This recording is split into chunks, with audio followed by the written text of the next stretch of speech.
আছে বাবরি মসজিদকে কেন্দ্র করে যখন ঘটনা ঘটছিল তখন শেখ হাসিনার একজন ব্যক্তিগত সহকারী নাম হলো মতিউর রহমান রেন্টু, ওনার একটা বই আছে আমার ফাঁসি চাই। এই বইয়ের 64-65 পাতার মধ্যে, এখনকার জানি না, সেই সময়কার আপনি নেটে সার্চ দিলেও পাবেন, বই ইদানিংকালে পাওয়া যায়। তার মধ্যে বলছেন যে ওই ঘটনা, ভারতের ঘটনা ঘটার সঙ্গে সঙ্গেই শেখ হাসিনা মতিউর রহমান রেন্টুকে ডেকেছে। তারা ডেকে নিয়ে সে বঙ্গবন্ধু লাইব্রেরিতে নিয়ে বলছে যে সারা দেশে হিন্দু মুসলিম রায়ট লাগিয়ে দাও। তো উনি বলছেন যে হিন্দুরা আমাদের ভোটার, আমরা আরও পাড়ায় মহল্লায় বলে রেখেছি যাতে হিন্দুদের পর কোনো হামলা নয়, আর আপনি বলছেন রায়ট লাগিয়ে দিতে। তো এরকম বার্গেনিং কিছু হওয়ার পর উনি বলছেন, আরে বোকা, সার্ক সম্মেলন পণ্ড করতে হবে না? তাছাড়া জাহানারা ইমাম যেভাবে দিনকে দিন মুক্তিযুদ্ধের ধারকবাহক হয়ে যাচ্ছে, এটা তো আমার নেতৃত্বের প্রতি হুমকি।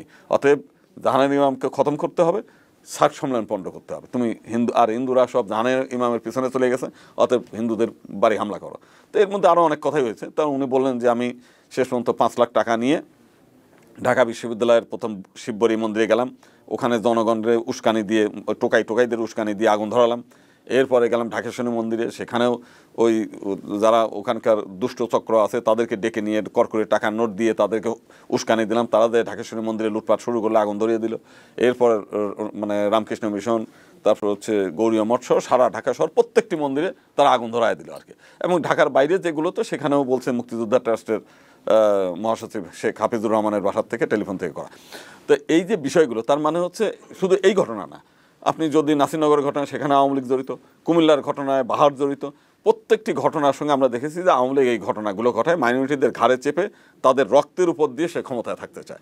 অতএব এই যে মানে তার যে পরাজয়, এই পরাজয়ও ঠিক একই কাজ সে করার জন্য উদ্যোগ নিয়েছিল। এবং এখন আমরা মনে করি এখনও বিভিন্ন জায়গায় যে ঘটনাগুলো ঘটে বিভিন্ন মন্দিরে টন্দিরে, এর পিছনে এই পরাজিত শক্তির একটা ইঙ্গিত আছে। মানে কি ইঙ্গিত শুধু না, তাদের উত্তেজনা আছে, বিভিন্ন জায়গায় আমরা কিছু খবরও পাই।